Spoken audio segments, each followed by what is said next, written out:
أعوذ بالله من الشیطان الرجیم بسم الله الرحمن الرحیم سورة آل عمران آیت نمبر 45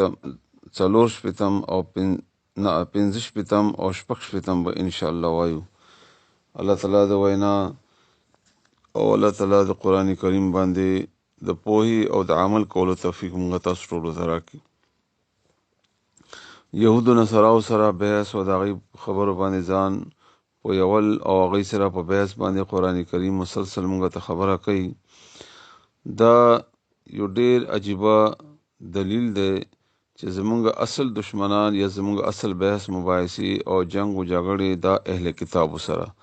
یا مشرکینو سره دي، ځکه چې قرآن کریم کې د دې باره کې مسلسل الله تعالی موږ پوهیږي او موږ ته خبره کوي. خو موږ خو بدقسمتي ده په خپلو کې جګړې دي، هغې د وجې نه موږ دې نه یا خبر هم نه یو. جنگ جګړې یا بحث مباحثې خو ډېره وړه خبره او موږ ته علم نشته. بهرحال د دې خیال داو یهودیانو به ویلي چې ابراهیم علیه السلام یهودي دی او عیسایانو به ویلي چې ابراهیم علیه السلام دا عیسائی و. نو الله تعالی دوی ته اوس جواب ورکوي چې ابراهیم علیه السلام په وخت کې خو نه تورات و نه انجیل و نه عیسایت و نه یهودیت و، دا خو تاسو بعد کې جوړ کړي دي. نو تاسو ابراهیم علیه السلام باره کې موږ سره ولې جګړه کوئ؟ هغه باره کې خو تاسو بحث مباحثه وکړه چې څه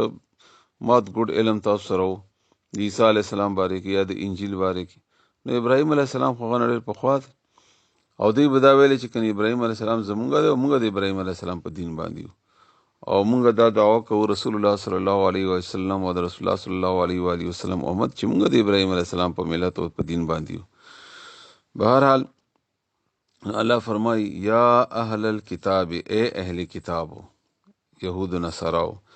لما ولی تحاجون تاسو جګړې کوي فی ابراهیم په ابراهیم علیه السلام کې،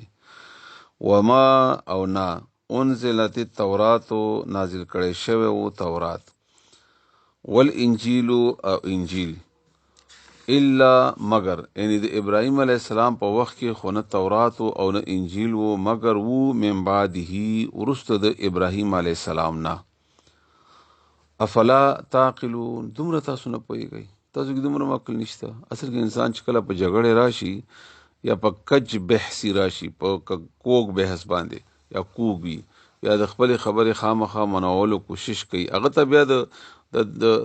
دلیل ضرورت نه وي، بس اول باندې د اعتراض کولو ضرورت وي. بیا نو هغوی به دا هم ویلې چې ابراهیم علیه السلام زمونږ دی او د ابراهیم علیه السلام یهودي یا عیسائی و.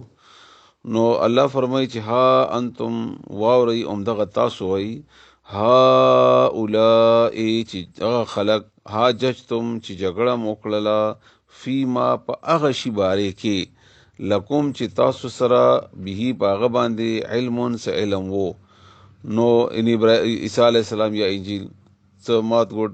فلما تحاجون، نو ولې تاسو جګړې کوئ، فیما په هغه شي باره کې لیسه چې نشته لکم تاسو سره به په هغې باندې علمون څه پوهه څه علم.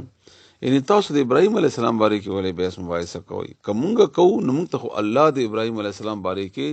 وحی او الله د ابراهیم علیه السلام باره کې مونږ ته علم راکړی دی، مونږ یې پوه کړي یو چې دا ستاسو ابراهیم علیه السلام په دین باندې یی او دغسې ابراهیم علیه السلام په عراق کې پیدا شو او فلانی حجاز ته لاړو او مکه یې جوړه کړله وغیره څومره وخت ابراهیم علیه السلام واقعات دي په دې قرآن کریم کې او تفاصیل په قرآن کریم کې په دې مکی صورتونو کې راغلي دي. نو مونږ خو کاغه دعوه کوو نو مونږ الله خبر کړي، مونږ سره د هغې باره کې علم دی. نو تاسو ولې کوئ او بیا دعوه هم غلطه کوئ چې مونږ د ابراهیم علیه السلام په دین باندې نه، ابراهیم علیه السلام خو نه یهودي و نه عیسائی او مشرک نه و، تاسو خو ټول شرک شروع کړی دی په دین کې. نو تاسو خو جګړه وکړه مونږ سره د عیسی علیه السلام باره کې یا د عیسی علیه السلام د انجیل باره کې څه نه څه علم و تاسو سره، د ابراهیم علیه السلام باره کې خو تاسو وایي هم نه.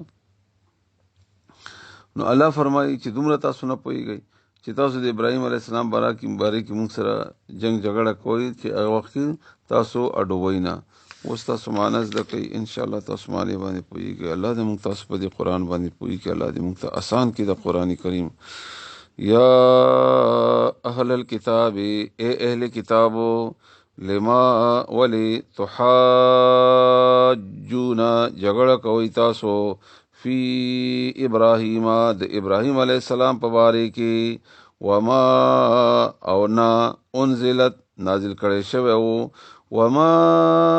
انزلت التورات او نو نازل کړي شوی تورات اول انجیل او انجیل الا مگر من بعده اغنورستو دا خو نازل شو د ابراهیم علیه السلام نورستو افلا تعقلون نو تاسو دومره نه پوهیږئ ها انتم واورئ تاسو هؤلاء اغه خلق یی حاججتم چې تاسو جګړه وکړله مونږ سره جګړه وکړله فیما په هغه څه کې لکم چې تاسو سره تاسو د پاره تاسو سره به باغې باندې علم څه علم او څه پوهه وا فلما نو بس ولې تحاجون تاسو جګړې کوي فیما په هغه شی باره کې لیس چې نشته لکم تاسو سره به باغې باندې علم څه پوهه څه علم والله او الله تعالی يعلم خپوهيږي وانتم او تاسو لا تعلمون پوهيږئ